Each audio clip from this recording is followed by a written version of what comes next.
to discernment, right?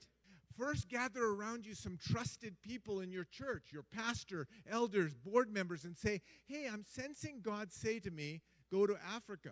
Help me discern this.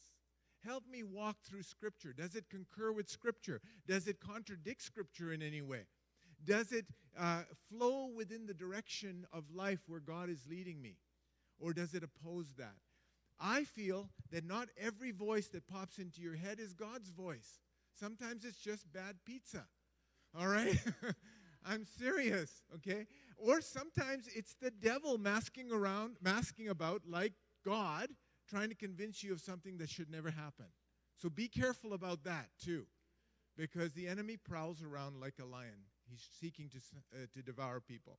Let me move on from does God speak to people today to the next question. Do you feel that people still hear and listen to God? The normal answer would be, yeah, of course, Ken. Yeah, people are hearing and listening to God. Well, let me just show you a scripture here in Matthew that I think is really important. This is Jesus speaking, and the reason I know that is because it's in red print. Okay? It says this, though seeing they do not see, though hearing they do not hear or understand, in them is fulfilled the prophecy of Isaiah.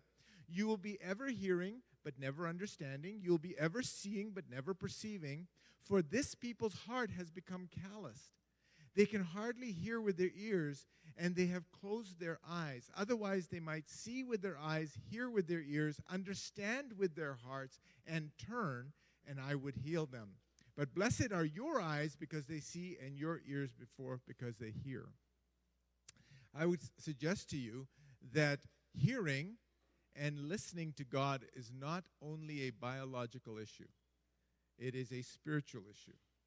You can hear God, just like you're hearing my voice today. You can hear God, but your heart, this passage says there's a connection between the biological ability to hear and the spiritual ability to understand and listen. I'm going to share a little story with you, okay? This is not to self-deprecate or to humiliate myself in public, but I am probably the least faithful of all of you here. You are spiritual giants, and I'm still trying to work at it, okay? I pastored a little church in Summerland in the Okanagan Valley, and it's not like this church at all. I noticed how early you were for church. I noticed how committed you were in worship. And I used to go to my church in Summerland, and I was probably 7 or 8 times out of 10 ticked off. I'm serious. Like, I had a real serious issue. You know why? Because it was such a laid-back Okanagan culture, and, you know, at 10 o'clock when the service started, there might be 3 people in the house, and the band is here, and I would go in the prayer room over there, and I'd walk out, and the first thing I would see is the 2 people over there, and 1 over there, and 1 down here. And I would come out and I'd kick the first pew and I'd go, where are those people? Why aren't they at church? If the Vancouver Canucks were playing, they'd be there early. Right?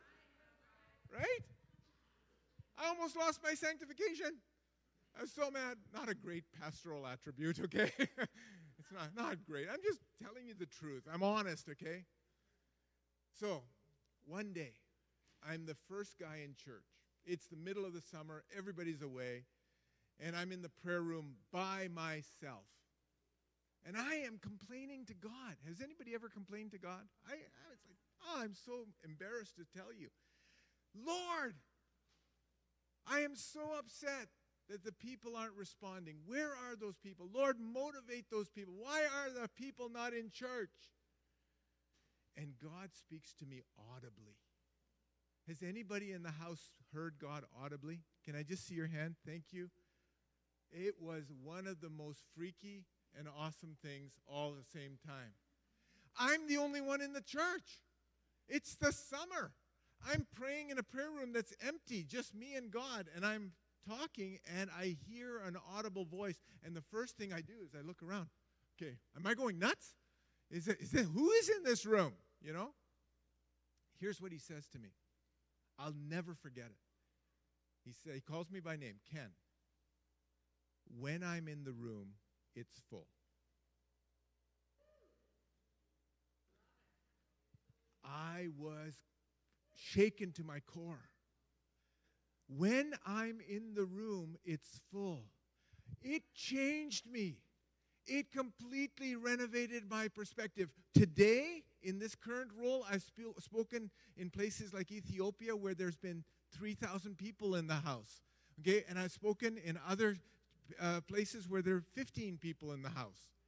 It doesn't matter to me anymore who's here as long as Jesus is in the house. Right? Yeah, you can give him a hand.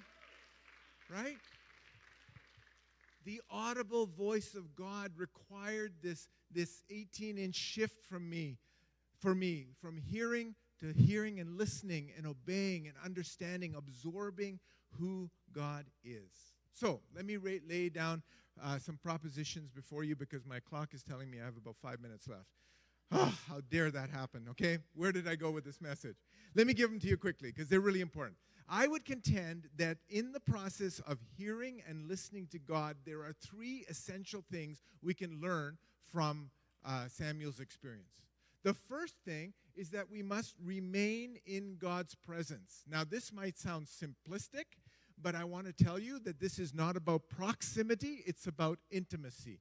It's about the yada of hearing. It's about being intimate with God in a place that isn't in proximity. For example, if I'm talking right now and I want to get closer to Joel, this is not going to do it. Just me moving toward him is proximity. I'm getting closer to an individual. But that does zero to increase the relational intimacy between him and I. You know what increases the relational intimacy is I get to know him. I get to know what makes him smile. I get to know what makes him worried. I get to know what is exciting in his life and what's not exciting in his life. That's what increases the intimacy, not proximity. The second thing is we need to recognize God's voice. And I would suggest to you today that this is not an issue of interpretation, but it's an issue of discernment. Recognizing what God is saying is an issue of discernment, not interpretation. And the third is that we must respond even though it's difficult. And this is not a reaction we have, it's an obedient action we take. It's a matter of choice. Every one of us in this room has a choice. When God says something to you, you have a choice whether to listen and obey.